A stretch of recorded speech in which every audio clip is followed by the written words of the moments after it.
Hello and welcome दोस्तों, investigation के एक और नए एपिसोड में आप सबका स्वागत है।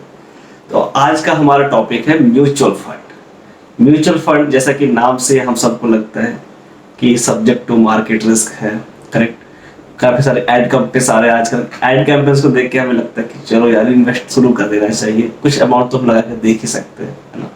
लेकिन सबसे बड़ा प्रॉब्लम क्या आता है कि कोई इंफॉर्मेशन ही नहीं है। एक्चुअली में किसी को पता ही नहीं हो रहा है कि वो लगाएगा कैसे। हजारों फंड्स हैं, कई सारे फंड हाउस हैं, उनमें से कई तरह के फंड लॉन्च कर रखे हैं। इन्वेस्टर्स हैं, हमें पता ही नहीं है हमें कौन सा फंड पे पैसे लगाने हैं अपने। इस चक्कर में हम लेट हो जाते हैं। कई बार लगाते हैं और हमें पता लगता है कि मार्केट थोड़ा सा रिटर्न खराब आने लग गया, लगता है कि हमने कहीं गलत फंड सेलेक्ट कर लिया, हम वापस बाहर आ जाते हैं, है ना। कई बार तो हम एक्साइटेड हो जाते हैं कि भाई 50% रिटर्न आ रहा है एक साल के अंदर, इसी में लगाऊंगा। अगले 2 साल तक कुछ नहीं होता, इनफैक्ट हमारा रेट में पोर्टफोलियो दिखने लग जाता है। तो म्यूचुअल फंड पे पैसा आज हम कैसे लगाते हैं और इसके सिर्फ 5 पॉइंट के थ्रू मैं आपको समझाऊंगा, तो आप कभी गलती नहीं करेंगे। सिर्फ 5 पॉइंट ध्यान रखना है। थोड़ा सा टाइम दीजिएगा, वीडियो थोड़ा सा लंबा हो सकता है, समझिए इसको। आने वाले मैं गारंटी के साथ कह सकता हूं कि दोबारा कभी आप किसी और को नहीं पूछेंगे कि मेरे लिए कौन सा फंड सही है और मुझे कौन सा फंड में पैसा लगाना चाहिए। जरूरत ही नहीं है, बिल्कुल फ्री में समझिए। 5 पॉइंट है, इनको समझ लेंगे, फंड आपको सही मिलेगा। जी हाँ दोस्तों, तो जैसा कि मैंने बताया था 5 पॉइंट, तो कौन कौन से 5 पॉइंट्स आइए देखते हैं। सबसे पहला है CAGR return of the last 5 years. 1 साल के नहीं, 2 साल का नहीं, 3 साल का भी नहीं, हमें CAGR रिटर्न पिछले 5 साल का देखना है, वो भी अलग अलग टाइम ड्यूरेशन के हिसाब से। सबसे पहले CAGR को समझते हैं। इसका फुल फॉर्म होता है कंपाउंड एनुअल ग्रोथ रेट। हर साल एक एवरेज के हिसाब से कोई भी फंड ग्रो करेगा, करेक्ट। तो हर साल वो कितना ग्रो किया, उसका कंपाउंडली इंटरेस्ट रेट के साथ मिलाकर के जो रिटर्न बन रहा है, उसे हम कहते हैं कंपाउंड एनुअल ग्रोथ रेट। ठीक है, बहुत ही सिंपल सा चीज है। 5 साल मतलब हम लंबे पीरियड को देख रहे हैं और सिर्फ एक 5 साल के पीरियड को देख के डिसाइड नहीं करना है, अलग अलग 5 साल के ड्यूरेशन। मान के चलते हैं कोई एक फंड है जो 2013 में शुरू होता है, तो 2013 से लेके 2018 का देखेंगे, 2014 से लेके 2019 का देखेंगे, 2015 से लेके 2020 का देखेंगे, 2016 से लेकर के 2021 का देखेंगे। ऐसे में चेक करना है। नेक्स्ट पॉइंट पे आते हैं, check the fund manager, not only the fund. ठीक है, फंड मैनेजर को समझना है वो अलग अलग कितने फंड्स को मैनेज कर रहा है और उन फंड का क्या ट्रैक रिकॉर्ड रहा है पिछला।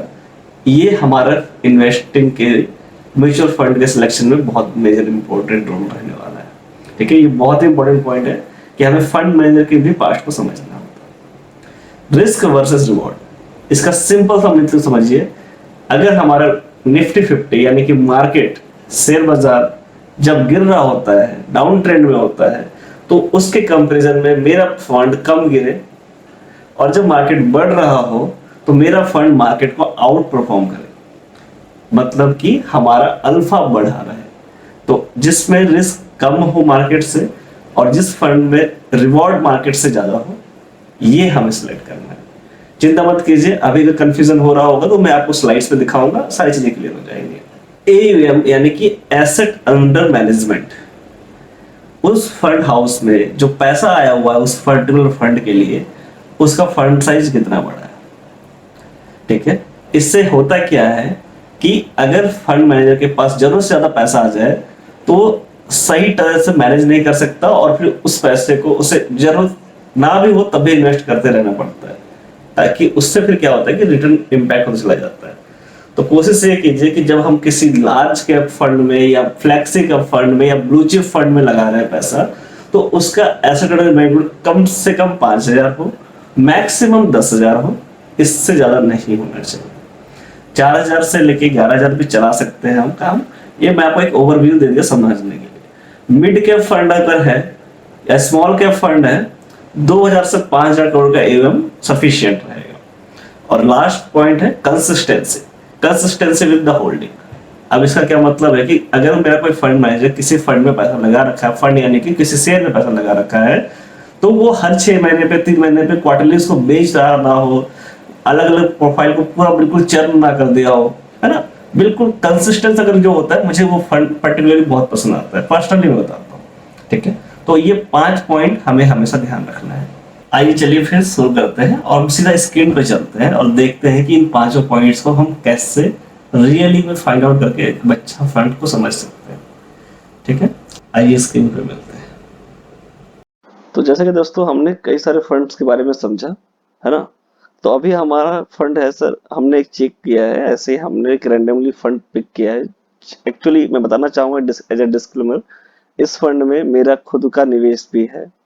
ठीक है, लेकिन अगर आप लोगों को कुछ समझना है तो आप बिल्कुल सोच समझ के इसमें इन्वेस्ट कीजिए, क्योंकि अब इसका जो फंड साइज है वो 13,186 करोड़ का हो चुका है, जो कि हमने एओ में डिस्कस किया 10,000 से ज्यादा नहीं होना चाहिए। तो जब से मैंने इसमें इन्वेस्ट किया था तभी 10,000 से बिल्कुल कम था। तो ये मेरे लिए बिल्कुल सही फंड था उस वक्त के हिसाब से। आप लोग अपना फंड खुद से रिसर्च करके लेंगे और अपने फाइनेंशियल एडवाइजर को कंसल्ट करके लेंगे। तो पराग पारिक फ्लेक्सी कैप जो फंड है, इसके अंदर अगर मैं देखूंगा लॉन्ग टर्म हिसाब से अगर उसका रिटर्न क्या आ रहा है, तो ये आ रहा है मेरे ख्याल से, वो लोड हो रहा है, चेक कर लेते हैं। कैटेगरी एवरेज है 18% का और इस स्कीम का एवरेज है 21% का। काफी अच्छा है ना। बेंचमार्क निफ्टी 500 को 6% ही आया था, जिसको काफी अच्छे से बीट कर पा रहा है लंबे समय में। ये फंड आया था 24 मई 2013 को।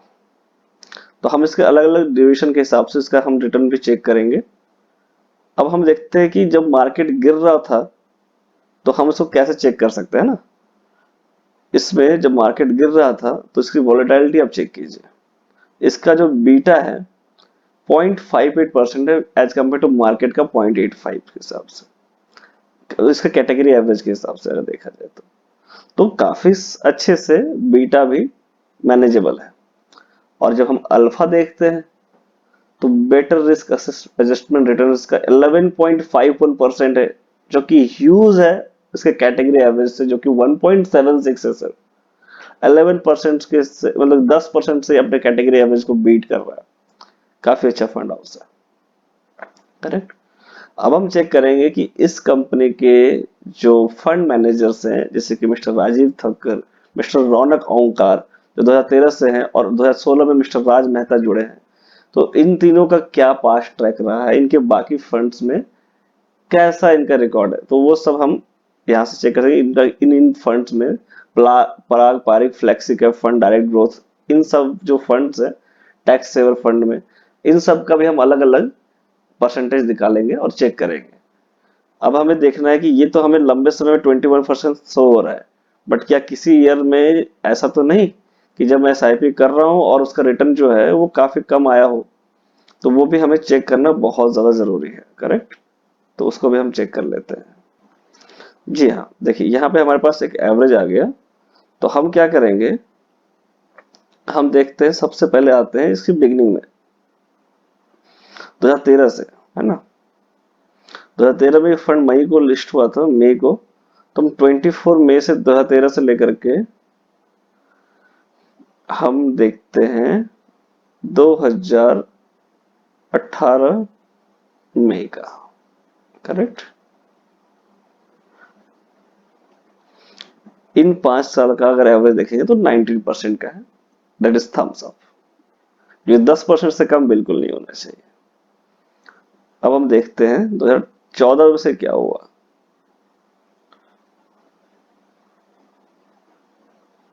14 मई से देख लेते हैं, 2019 का 1 मई से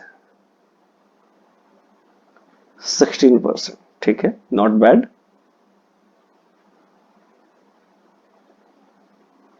अब हम देखेंगे 2015 से लेकर के 2020 के बीच का, एक बार ये 10 से कम आ गया, सस्पिशियस है।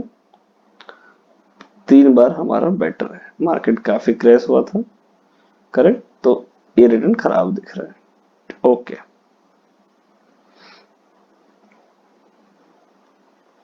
नाउ 2016 से लेके 2021 को भी देख लेते हैं, क्या अभी भी 10 से कम है? 19%। एक बड़ा कोविड क्रैश और ये 8% पे था, जब मार्केट नेगेटिव पे था।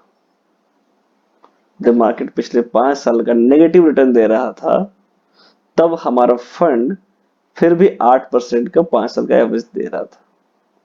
तो किस थम्स अप। और अब जबकि मार्केट ग्रोथ पे है, अपने बुल फेज पे है, ये वापस से अपने एवरेज पे आ गया है जो कि 20% का है। तो कि हमारा ये जो एवरेज 5 साल का जो ड्यूरेशन है बेस्ट है और हमें इस पे लगे रहना चाहिए। तो इस तरीके से हमें अपना फंड को मैनेज करना है। तो देखा दोस्तों, इतना सिंपल है म्यूचुअल फंड को पिक करना। ऐसे ही जो फंड आपने शॉर्ट लिस्ट किया हुआ है उन सबको आपस में कंपेयर कीजिए, जो इन 5 पैरामीटर पे बेस्ट सुटेबल दिखता है और आपके हिसाब से, आपके टेन्योर लॉन्ग टर्म के हिसाब से अगर सुटेबल दिख रहा है, जरूर इन्वेस्ट कीजिए। इन्वेस्ट करना बिल्कुल शुरू कीजिए। कोई एसआईपी कीजिए, अगर एसआईपी करते हैं, सिस्टमेटिकली इन्वेस्ट कर रहे हैं, कोई टाइम फ्रेम नहीं है, आप कभी भी शुरू कर सकते हैं। ठीक है, और कोई फीडबैक है, कोई सजेशन है, जरूर कमेंट्स करके बताइए। लाइक कीजिए वीडियो को, सब्सक्राइब जरूर कीजिए चैनल को, नोटिफिकेशन आता रहेगा। अब मैं बिल्कुल कंसिस्टेंस रहने वाला हूँ इस चैनल पे और लगातार आपको वीडियोस मिलते रहेंगी। चैनल से जुड़े रहिए, आने वाले टाइम पे काफी अच्छे कंटेंट्स आने वाले हैं, लगातार आने वाले हैं, कंसिस्टेंस रहने वाला है। जरूर जुड़िए और आने वाले टाइम में अपने आप को फाइनेंशियली फ्री करके देश के ग्रोथ में अपना भागीदार दें। Have a good day.